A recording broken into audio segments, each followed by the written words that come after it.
নমস্কার বন্ধুরা, Swapna unique kitchen থেকে সবাইকে স্বাগত জানাই। আজকের আমি গিমে শাকের রেসিপি এনেছি। আর এই গিমে শাক ভীষণ ভালো গরমের সময় খাওয়া। আর এটা গিমে শাকটা একটু তেতো হয়। তো আমি গিমে শাক বেছে নিয়ে ভালো করে ধুয়ে নিয়েছি, আর একটা সেদ্ধ আলু গ্রেট করে নেব। তো বন্ধুরা, পুরো ভিডিওটা দেখার অনুরোধ রইল। আর এখানে আমার আলুটা গ্রেট করা হয়ে গিয়েছে।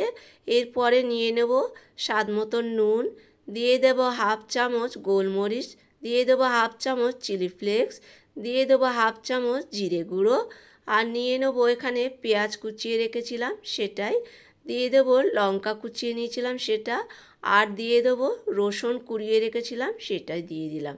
দিয়ে দেবো এখানে বেসন, দিয়ে সব কিছু দিয়ে, আর এখানে সামান্য একটু বেকিং সোডা দিয়ে দেবো।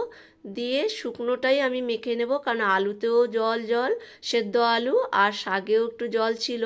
সবগুলো দিয়ে মেখে নিয়ে এরপরে আমি বুঝে জলটা দেব, কতটা লাগবে অল্প অল্প করে দিয়ে দেবো জল। তো এরকম করে নিয়ে ভালো করে মেখে নেবো। আর এখানে আমি খুব একটা বেসন দিইনি, বেসন বেশি দিলে না বড্ড মোটা মোটা হয়ে যায়, খেতে ভালো লাগে না। তো যাই হোক, আলু ছিল বলে বেসনটা আমার বেশি লাগেনি।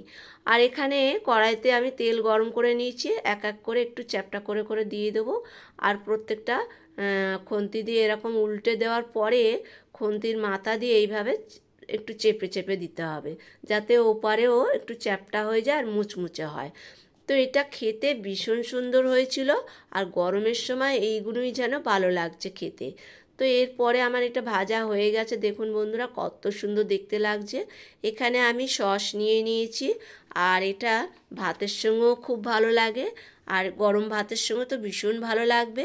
আর একটু সস দিয়েও বেশ ভালো লেগেছে, খেতে এত সুন্দর হয়েছিল। তো বন্ধুরা, চাইলে আপনারা একবার বাড়িতে এইভাবে বানিয়ে খেয়ে দেখতে পারেন, ভীষণ ভালো লাগবে। আর ভিডিওটা যদি ভালো লাগে, লাইক কমেন্ট শেয়ার করার অনুরোধ রইল।